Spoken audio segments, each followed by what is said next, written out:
Hello दोस्तों, तो आज हम एक नई वीडियो आपके साथ शेयर करने वाले हैं। तो यहाँ पे मैम है हमारे साथ, निशा मैम। तो ये आपको 10 इंग्लिश के वर्ड, ये आपको वर्ड मीनिंग, उसके मीनिंग आपको बताएंगे और उसके यूजेस और सिनोनियम्स एंटोनियम्स। तो मैं चाहता हूँ कि आप इन वीडियो को फॉलो करें डेली, और इन 10 वर्ड्स की हेल्प से डेली 10 वर्ड करेंगे तो 30 दिन में ऑलमोस्ट 300 वर्ड्स हो जाएंगे। तो इतने हम वर्ड्स करते हैं तो हमारे ये जॉब्स के लिए बहुत हेल्पफुल होगा। तो शुरू करते हैं ये video. Over to Nisha ma'am.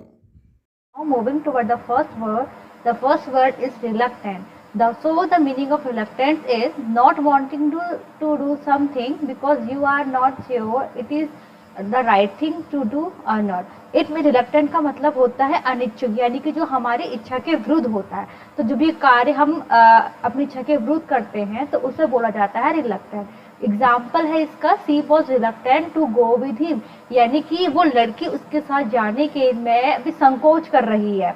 जैसे इसका कुछ सिनोनियम्स हैं, जैसे हेजिटेंट, स्लो, अनसर्टेन, लोएथ। और इसके जो एंटोनिम्स हो सकते हैं वो है bold, sure, certain, careless and definite.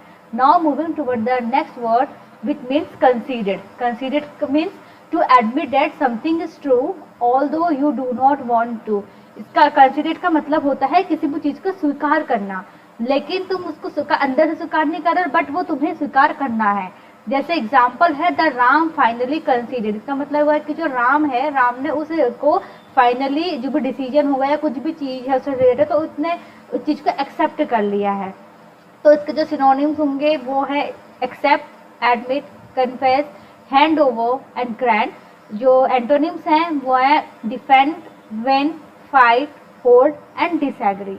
Now moving toward the next word, abide. तो इट मीन्स एक्सेप्ट और act in accordance with a rule, decision या रिकमेंडेशन।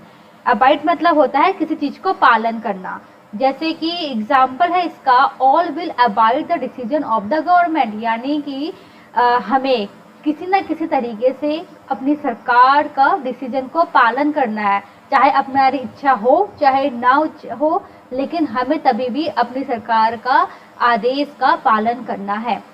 तो इसके जो सिनोनिम्स हैं वो हैं accept, stand for, tolerate, receive and acknowledge. और इसके एंटोनिम्स हैं carry on, leave, move, quit and go. Now the next word is abandon. It means to leave somebody या something that you are responsible for, usually permanently. इसका मतलब किसी भी चीज, जैसे कि हमें परमानेंटली किसी चीज को छोड़ देना। तो जैसे एग्जाम्पल है, आई डिड नॉट अबेंडन हर, यानी कि मैंने उसको नहीं छोड़ा। तो इसके सिनोनिम्स हैं डिसकंटिन्यू, यानी कि पहले चीजें क्या हो रही, डिसकंटिन्यू यानी कि बीच रास्ते में उस चीज को छोड़ देना। Leave, ditch, quit, stop. इसके एंटोनिम्स हैं allow, retain, favour, support and pursue. Now the next word is lethargic. It means characterized by laziness और लैक ऑफ एनर्जी। इसका मतलब है कि जो भी जो बहुत लेजी हो या जिसमें एनर्जी ना हो, बहुत एनर्जी की कमी हो।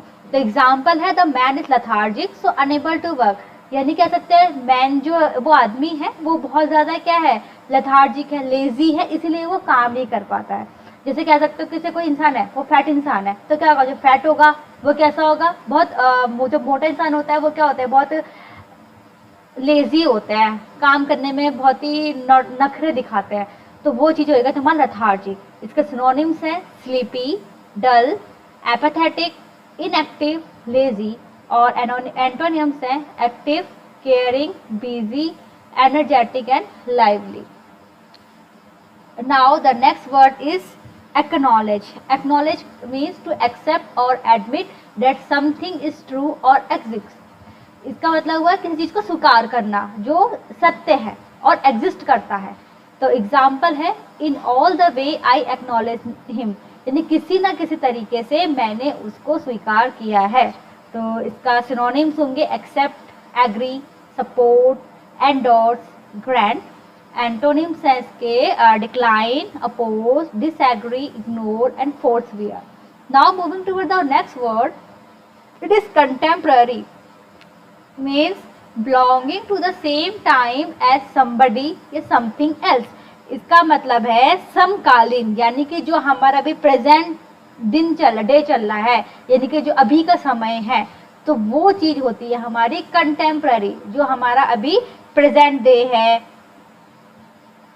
तो इसके एग्जाम्पल है black and white are often use in contemporary home, यानी कह सकते हो आप कि जैसे अभी जो काला और सफ़ेद पेंट कह लो, वो अभी भी हम आज के समय में भी उसका कलर्स का हम यूज़ अभी भी कर रहे हैं. पहले भी करते थे प्रीवियस डे में, लेकिन अभी भी कर रहे हैं, यानी कि समकालीन टाइम में प्रेजेंट डे में भी हम उस चीज़ का यूज़ कर रहे हैं. तो इसके जो सिनोनिम्स होंगे वो है इसके न्यू, नाउ, प्रेजेंट, करंट या रीसेंट. और एंटोनिम्स होंगे future, old, past, preceding and old fashioned. Now the next word is precisely, यानी कि exactly. It means exactly, यानी कि यकीनन. तो इसका एग्जाम्पल है precisely that's what I say, ये वही चीज है, exactly ये वही चीज है जो मैंने बोला. इसके जो सिनोनिम्स हैं वो absolutely, strictly, correctly, literally and accurately. And the antonyms is unsure, imprecisely and questionable. The next word is reinforce. It means to make something strong. Reinforcement का मतलब है कोई भी एलिमेंट है, कोई भी कॉमोडिटी है, उसको हम किसी न किसी तरीके से स्ट्रांग बनाना, यानी किसी या तो उसमें हम चीज़ें जैसे कि मेटल्स हैं या कोई भी और चीज़ है, उसमें करेंगे हम कुछ अदर मेटल्स मिला के उस मेटल को क्या स्ट्रांग देंगे, उसके स्ट्रेंथ को बढ़ा देंगे. तो वही चीज़ होती है रीइंफोर्समेंट. तो इसका एग्जाम्पल है the captain send out another squad to reinforce the troops, यानी कि जो कैप्टन है उसने कोई दूसरा स्क्वाड का मतलब हो गया कि उसने कोई और मतलब और टीम या ग्रुप ऑफ सोल्जर्स भेजे जो उसका एग्जिस्टिंग ट्रूप है, ताकि उसकी जो स्ट्रेंथ को बढ़ा सके. तो उसके जो सिनोनिम्स है वो है strengthen, fortified, energize, support, toughen and emphasise.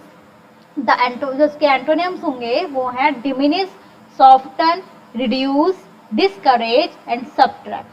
Now the next and the last word is probing. Probing means inquiry, किसी के बारे में इंक्वायरी करना. तो इसके एग्जाम्पल्स होंगे the I stop probing Ram, यानी कि मैंने राम पे इंक्वायरी करना छोड़ दिया. इसके सिनोनिम्स होते हैं एग्जामिन, फील, चेक, पोक, explore. The antonyms will be gentle, idiotic, kind, dull and the weak. And thank you.